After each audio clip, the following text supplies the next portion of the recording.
ꯅꯣꯡꯄꯣꯛꯇꯩ ꯃꯤ ꯌꯥꯝꯃꯦ ꯃꯣꯏꯁꯦ ꯉꯁꯤꯒꯤꯗꯤ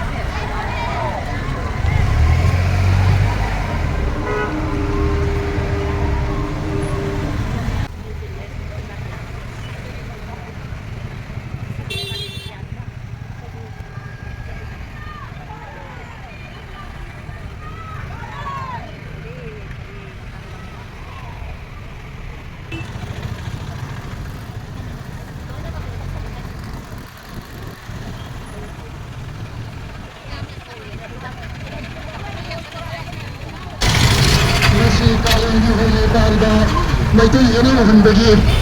ꯈꯣꯡꯆꯠ ꯑꯁꯤꯗ ꯌꯥꯎꯕꯤꯔꯤꯕ ꯏꯆꯤꯜ ꯏꯅꯥꯎꯁꯤꯡ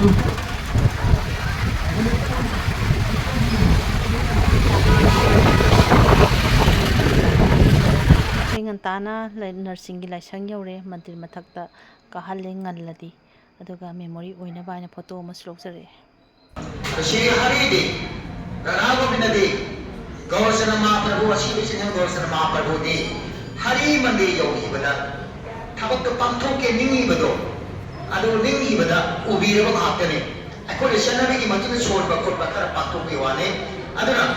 लुकप मतंदसु लाइदब मयाम ममति पाथो को याते कटकटोर लोकसे तेन प्रभु लो होने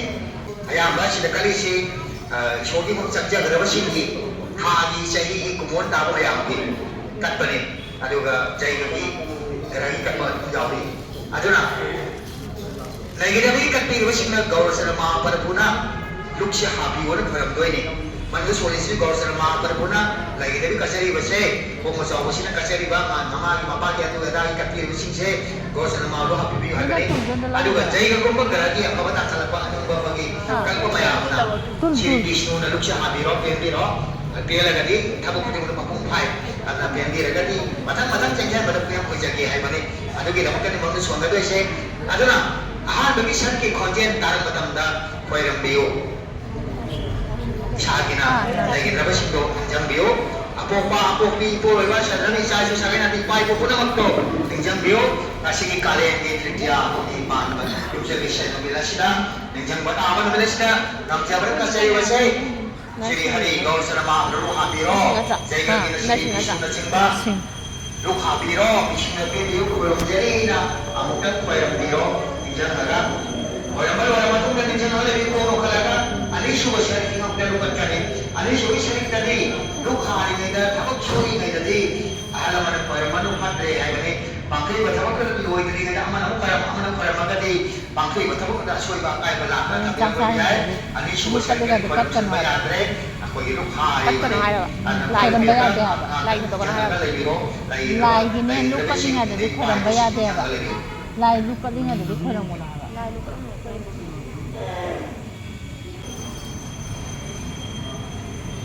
मसीजे कालेन तृतीया निमिषिदा अखोई इनमगा इबानीगी कुथि यंगबदा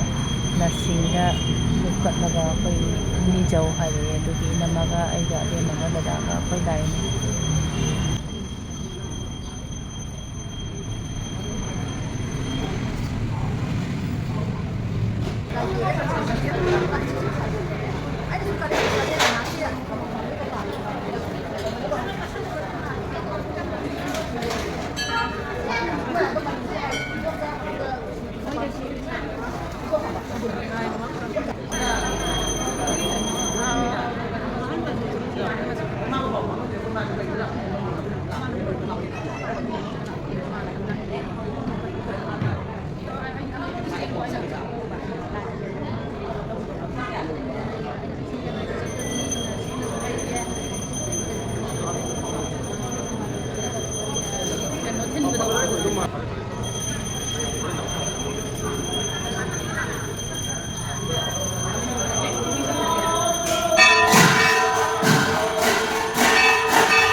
ห้